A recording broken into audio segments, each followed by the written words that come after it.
آپ کو معلوم ہے قرآن کریم میں وہ من یشاء کا ایک لفظ ہے خرچ من یشاء، اور ہمارے ہاں اس کا ترجمہ کیا جاتا ہے کہ خدا جس کو چاہے یہ کر دیتا ہے، من یشاء جسے خدا چاہتا ہے ایسا کر دیتا ہے۔ اور اس ترجمے سے پھر اس قدر الجھاؤ پیدا ہوتے ہیں کہ بعض مقامات کے اوپر تو کفر تک نوبت پہنچ جاتی ہے۔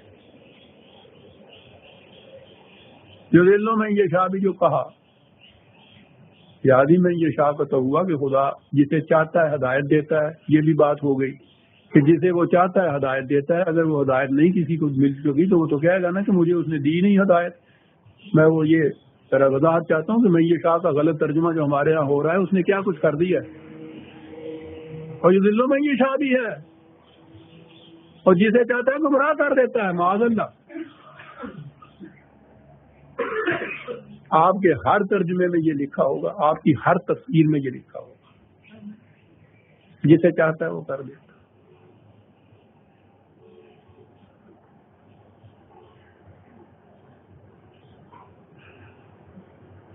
ان دو لفظوں کا یہ ترجمہ غلط ہے بنیادی طور پہ۔ وہی جب انہوں نے تقدیر کا مسئلہ گھڑا نا تو عمل سے فارغ ہوا مسلمان، بنا کے تقدیر کا بہانہ۔ جب یہ کہا کہ خدا یہ کر دیتا ہے تو بات ختم ہو گئی ہمارے لیے، ہم نے تو کچھ کرنا ہی نہیں۔ اور جب وہ یہ کر دیتا ہے تو ہم اس کے خلاف کیا کر سکتے ہیں؟ جب وہ گمراہ کرتا ہے تو ہم ہدایت پہ آ کیسے سکتے ہیں؟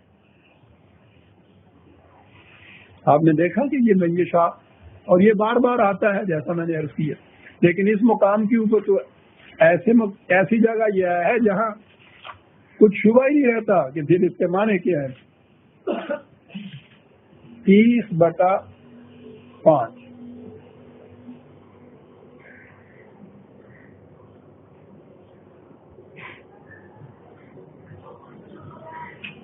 معلوم نہیں یا حضرات کے پاس قرآن کا نسخہ بھی ہے یا نہیں، سامنے الفاظ آئیں تو پھر لکھ کے مفہوم واضح ہو جاتا ہے۔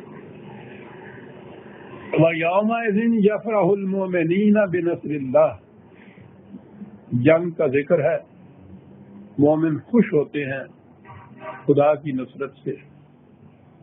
اور آگے ہے يَنْصُرُ مَن يَشَاءُ، وہ جسے چاہتا ہے مدد دیتا ہے۔ ابھی ابھی تو ہم دیکھ رہے ہیں کہ اس نے کہا تھا کہ ان تنصر اللہ ینصرکم، تم اگر یہ کرو گے خدا کی مدد تو ہم پھر تمہاری مدد کریں گے۔ تو پہلی چیز تو یہ ہے کہ تم وہ شرط پوری کرو گے تو ہم یہ کریں گے نا۔ تو میں یہ شاہ کا یہ ترجمہ تو غلط ہو گیا کہ خدا جس کی چاہتا ہے مدد کرتا ہے۔ ترجمہ صحیح بات یہ ہوگی کہ خدا کی مدد جو لینا چاہتا ہے خدا اس کی مدد کرتا ہے،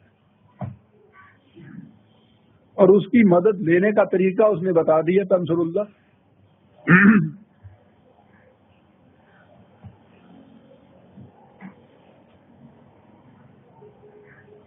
یوں قرآن کو ملایا جائے تو بات سمجھ میں آ جاتی ہے۔ اب یہاں میں یہ شاہ جو چاہتا ہے ہماری مدد لینا ہم مدد دیتے ہیں، اور اس کا طریقہ ہم نے بتا دیا، تنصر اللہ۔ پہلی چیز تو یہ ہے کہ وہ مدد جو ہے وہ پھر جو ملتی ہے تو کیا اس میں ہوتا ہے، اس مدد کے اندر تو یہ ہوتا ہے کہ تم بیٹھے رہتے ہو اور ہمارے فرشتے آگے سارا کچھ کر جاتے ہیں۔ ہوتا اتنا ہی ہے، ینصرکم، پھر خدا تمہاری مدد کرتا ہے۔ ہوتا کیا ہے، وہ یثبت اقدامکم، میدان جنگ میں تمہارے پاؤں جما دیتا ہے، لغزش نہیں اس میں پیدا ہونے دیتا۔ اور یہ ہے نصرت خدا کی۔ کرنا تو تمہیں نے ہوتا ہے سب کچھ، لیکن یہ بڑی چیز ہے کہ مقابلے میں انسان کے پاؤں میں لغزش نہ آئے، اور اسی کے اوپر تو مدار ہوتا ہے فتح اور شکست۔